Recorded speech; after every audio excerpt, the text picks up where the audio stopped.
روز بخیر. با اخبار امروز چهارشنبه 11 اکتبر من طاهری سفر شما را همراهی میکنم. در ابتدا نگاه به سرخط خبر و گزارش‌های برنامه.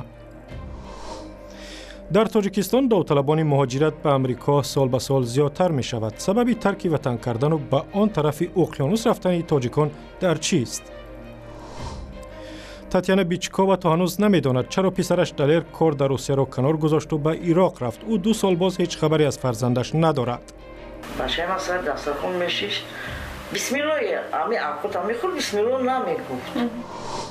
چرا تاجیکستان که صدها هزار تن نخ پخته استحصال میکند از خارج متای پختگی میخرد؟ سوالی که کارخانه‌های لباسدوزی میپرسند. کنی ویلویت کنی اوگرو بخمال نیست که این چیزا این شیوه‌ها میگن که با تتون محصولات. امامعلی رحمان رئیس جمهوری تاجیکستان و ولادیمیر پوتین همتای روسیه در شهر سوچی همکاری‌های دوجانبه و توسعه کاربرد زبان روسی در تاجیکستان را بررسی کردند. ملاقات دو رهبر روز 10 اکتبر و قبل از آغاز نشست شورای سران کشورهای مشترک المنافع صورت گرفت. به گفته مطبوعات روسیه، امامعلی رحمان به ولادیمیر پوتین برای فرستادن 62000 کتاب درسی به زبان روسی برای مکتب‌های تاجیکستان اظهار تشکر کرده است. عین زمان دو طرف توسعه تجارت و از جمله افزایش فروش میوه و سبزیجات از تاجیکستان به روسیه را بررسی کردند. امامعلی رحمان همچنین اظهار سپاس کرده است که روسیه بهار امسال به 100,000 مهاجر تاجیک اجازه داد حضورشان را در روسیه قانونی کنند.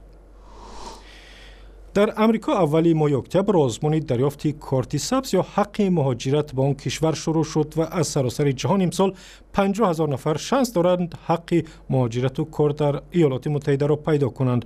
از تاجیکستان امسال نظر به هر سال گذشته داوطلبان مهاجرت به امریکا زیاد شدند و گزارش را که حالا می‌بینیم درباره آن است که چرا تاجیکان می‌خواهند کشور را ترک کنند و به امریکا بروند. ولیجان عبدالرسولов دانشجوی 21 ساله دانشگاه ملی تاجیکستان اشتراک در برد گرین کارت امریکا را امکانی خوب برای تحصیل و کار در امریکا می‌داند. ولیجان حالا سندهایش را درست کرده اکنون با گرفتن رمزی مخصوص تا ماه می سال آینده بی‌صبرانه پاسخ درخواستش را برای دریافت حق مهاجرت در امریکا انتظار می‌شود. میخوام البته تحصیلم و میخوام دانشجویی که در جمهوری عزیزم گرفتم باز وسیع‌تر نمایم. در دوشنبه شماری مرکزهای افزایش یافتند که سندهای شهروندان را برای اشتراک در آزمون ترتیب و تهیه می کنند. پیشتر در فروشگاه مرکزی فقط یک مرکز فعال بود. پر کردن سندها برای یک نفر از 25 تا 30 سومانی و برخی خانواده‌ها 50 سومانی ارزش دارد. یک هفته باز است که من در همین سوم کار میکنم. بیش از 300 نفر و اهالی را من قبول کردم. امسال نظر به درخواست‌های انفرادی عریضه‌های خانواده‌ها برای ترک تاجیکستان بیشتر شده است. 18 بالا و قبول میکنیم. عائلوی باشد و یا فرزندانشان قبول. تقای گلسعیدова ساکن 60 ساله دوشنبه امید دارد با دریافت حق اقامت امریکا صاحب زندگی شایسته می‌گردد. خواهرچه من در گرین کارت برد کرد، تقدیرش بلندی کرد، همراه فرزندان شوهرش در امریکا زندگی دارد. زندگیشون تینچ نقد اقتصاد است. چقدر است این برنامه به فکر شما؟ برنامه خوب. و خود شما می‌خواهید؟ البته کی نمی‌خواد. طبق اطلاعی رسمی سفارت امریکا در دوشنبه در موسم آزمون لاتاری گرین کارت برای سالهای 2015-2016 از تاجیکستان 528 نفر روادید سفر را به دست آوردند. یکی از سببایی که اصلا با خانوادگی میرن یعنی شرایط خوب زندگی بودن در امریکا هست. یعنی در اونجا شهروند یعنی تمام حقوقهای شهروندی بگیم شهروند امریکا حمایت کرده می شود پیش از همه و دوم همون معاشی که در اونجا به دست میاره برای زندگی کردن و تحصیل کردن فرزندان خودشون بگیم تامین می شود. موسم یک ماهه آزمون دریافت حق مهاجرت به امریکا هر سال تیر ماه شروع می شود.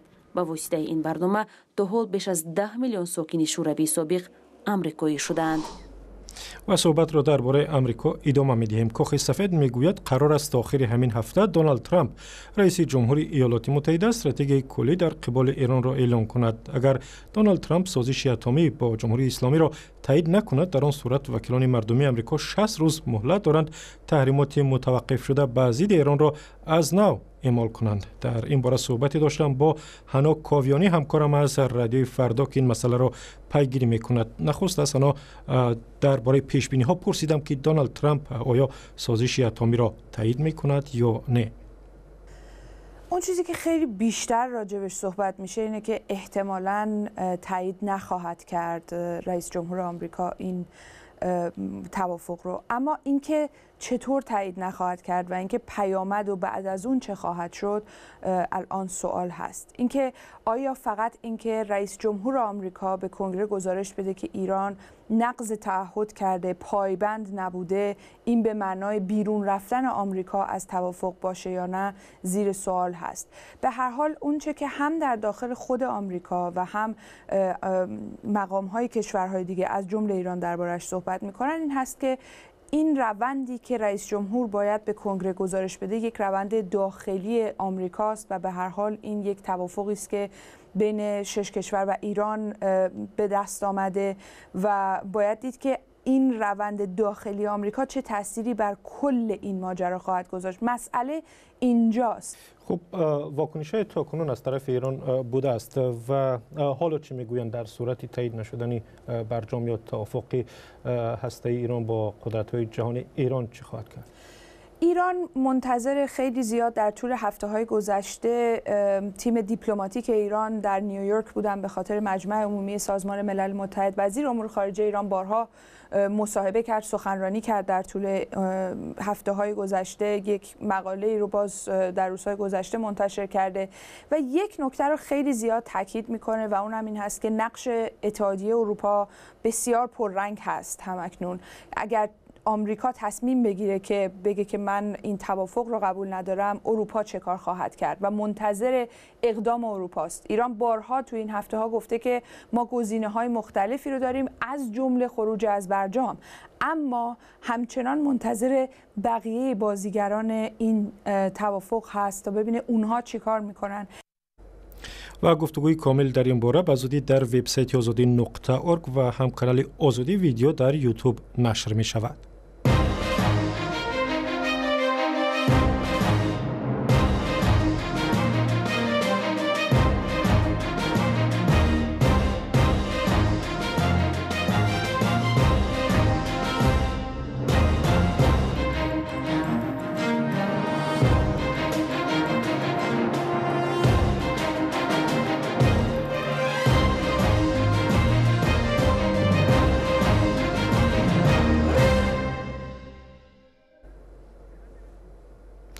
یک مادر روستبار در تاجیکستان که پسرش به عراق رفته و به نشان شده است میگوید حالا جبر رفتار فرزند 25 سالش را میکشد. تاتیانا بیچکووا ساکن ناحیه مومن‌آباد 2 سال پیش پسرش را گم کرد و صدای او را آخرین دفعه از عراق شنید و با همین تمام. بعد این او را از کار خارج کردند و پسر دیگرش را هم. عبدالله اشوروف گزارش میدهد. سال 2015 تاتیانا ولادیمیرونا با پسرش دلیر تلفنی گپ زد و به غم گرفتار شد. 28 فевраля 2015 سال خودش من زنگ زد گفت که آشم ما در عراق درسی تعلیم دینی گرفته استیم. او می‌داند در عراق بودن یعنی چی و جوانان تاجیک چرا در این نقطه‌های درگیر پیدا می‌شوند. نه اینا 2 سال چند ماه شد که واقعا نه خبری ندارم. چه نمی‌دونم. من یگاش شما میگه که در کجا هست. زنده است مرده است نمی‌دونم. دلیر ابراهیمووی 25 ساله پسری از همه خوردی تاتیانا ولادیمیرونا بیچکووا بعد ادای خدمت حربی به مهاجرت کاری به روسیه رفت. این آخرین گفتگوی تلفنی دلیر با مادرش بود. دیگر نه پیو نه حیدر. بچه من نماز نمیخوام. بچه من سر دسترخوان میشیش. بسم الله امی اپوت میخور بسم الله نمیگفت. تاتیانا ولادیمیرونا سال 1969 از حصار به مومن‌آباد آمد. بعد کار در حکومت ناحیه از سال 1982 تا 2008 در ساختار امنیتی دولتی تاجیکستان کار کرد. حالا 400 سامانی نفقه میگیرد. 2 ماه پسی که همون چی کرد تیپون کرد که من در فلان شده من رفتم با امنیتم بچه را گفتم این نفتری گفت که بچه من همونجا رفتگی همونجا شیشتم ارزار نوشتم. از سه پسری تاتیانا ولادیمیرونا کلونیش افسری نیروهای مرزبانی بود. بعد 20 سال خدمت او را از کار دور کردند. 1 سال دیگهش مونده بود با نفقه برآمدن ده.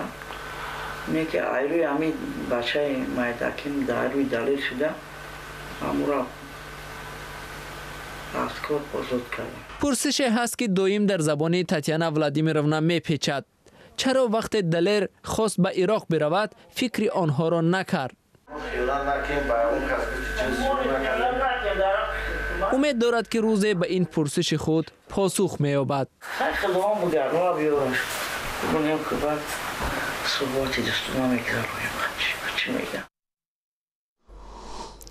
در تاجیکستان میمانیم. حامیان حقوق در کشور میگویند با وکیل دفاع زندانی بزرگمهر یاروف ملاقات کردند و او شکایتی ندارد.